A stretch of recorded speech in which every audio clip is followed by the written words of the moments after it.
नमस्कार. आज आपण आलेलो आहोत मान तालुक्यामध्ये. सर्व प्रेक्षक वर्गाचे स्टेट या यूट्यूब चॅनलला स्वागत.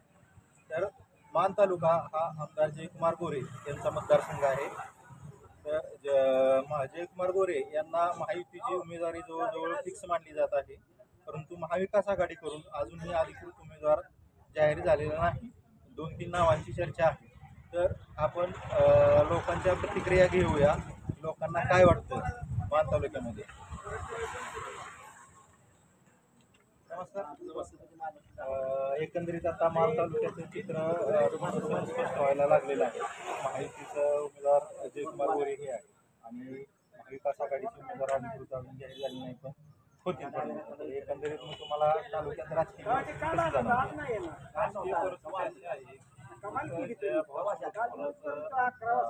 विशेष नाही. 2045 पर्यंत दुसऱ्याची विचारही करू नये, कारण त्यांची तेवढी काम आहे आणि अजूनही त्याच्या कामाचा वेग एवढा आहे. त्याची बरोबरी करणारं कोण आहे आणि विरोधक आहेत त्यांच्या भूमिका स्पष्ट नाही. विकासावर बोलण्याचं सोडून ते त्याला थांबवा ही भूमिका योग्य नाही. आणि असं म्हणलं पाहिजे की तो त्यांनी खूप काम केलं, त्याच्यापेक्षा आम्ही चांगलं काम करू ही भूमिका घेऊन त्यांनी चाललं पाहिजे. पण त्याची भूमिका स्पष्ट होत नाही. साधारणतः जयकुमार गोरे यांनी काय काय काम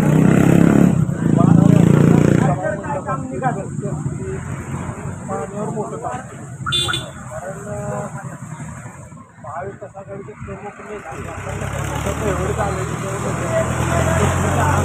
पाणी जाईल, पण मान तालुक्याला पाणी मिळणार, पण ते आणण्याचा पराक्रम त्याच्यामुळे त्यांना सर्वच स्तरावरून त्यांना उत्स्फूर्त प्रतिसाद आहे. साधारण कुठली आता पाण्याची योजना कुठली आलेली आहे मान तालुक्यात? जय कटापूर आहे, कुरमोडी, जय कटापूर, कुरमोडी, परत आंधळी उपसा सिंचन आहे आणि MIDCचा मोठा प्रश्न त्यांनी मार्गी लावला आहे. MIDC सुरू झाली का मान तालुक्यात? जमीन संपादन चालू आहे. मसवड येथे गुळदेवला MIDC होती. एकंदरीत अजून आपण लोकांचं काय तुम्हाला काय वाटतं, काय मान तालुक्याचं चित्र कसं आहे? कमळ फुलेल की अजून कमळ कमळ कमळ कमळ जयभाऊशिवार या तालुक्याला मतदारसंघाला पर्याय नाही. काय जयभाऊच्या कामावरती काय कुठल्या कामावरती जास्त सगळे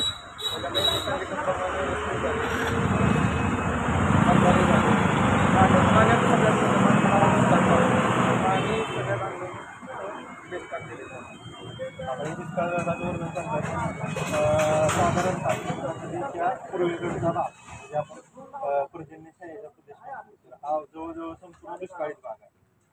ह्या भागात आता साधारणतः युतीच्या काळात सरकार ज्या युती 95च्या आसपास योजना सुरू झाल्या त्या अजूनही परिपूर्ण ताकदीने सुरू झालेल्या नाहीत अशी लोकांची काही टीका केली जाते. त्याबद्दल काय सांगाल?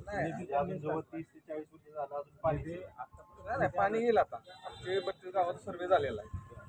जवळ 15-20 दिवस दोन फिरत होते करणार हा तसा अजून नाही आहे, पण आता येईल. 2027 पर्यंत पाणी तुम्हाला पोहोचेल. आणि अजून दुसरी लाडक्या बहिणीचा काही इम्पॅक्ट पडेल का? आता बघायचे बसवटला झाले ते सगळं होऊन जास्त महिला होत्या आणि आता उद्या तेवढे कार्यक्रम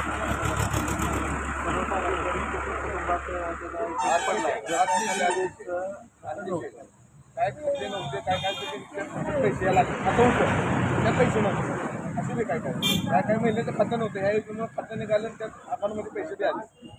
रोजगारासंदर्भात जयभाऊ काय करणार आहे? काय त्यांचं पुढचं नियोजन आहे का?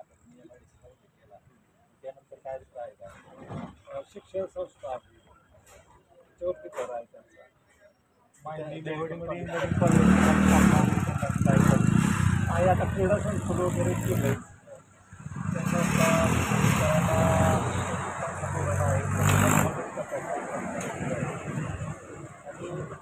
काम उपयोग झालं आभार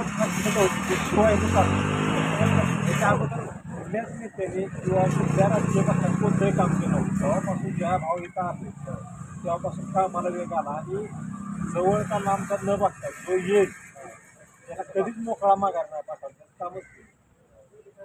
आपण अजूनही काही लोकांना भेटतो. बाबा नमस्कार. काय वाटते तुमच्या तालुक्यात काय राजकीय परिस्थिती वाटते सध्या तुम्हाला? परिस्थिती अशी आहे तुम्हाला सांगतो. त्या टायमाला उमेदवार राहिलो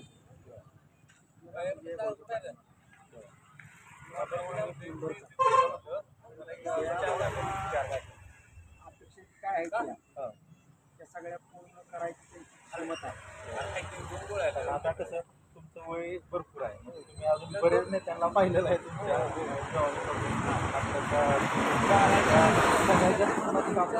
आम्हाला जयाभाऊ जयाभाऊला ऐतिहासिक तुम्ही नाही जर आला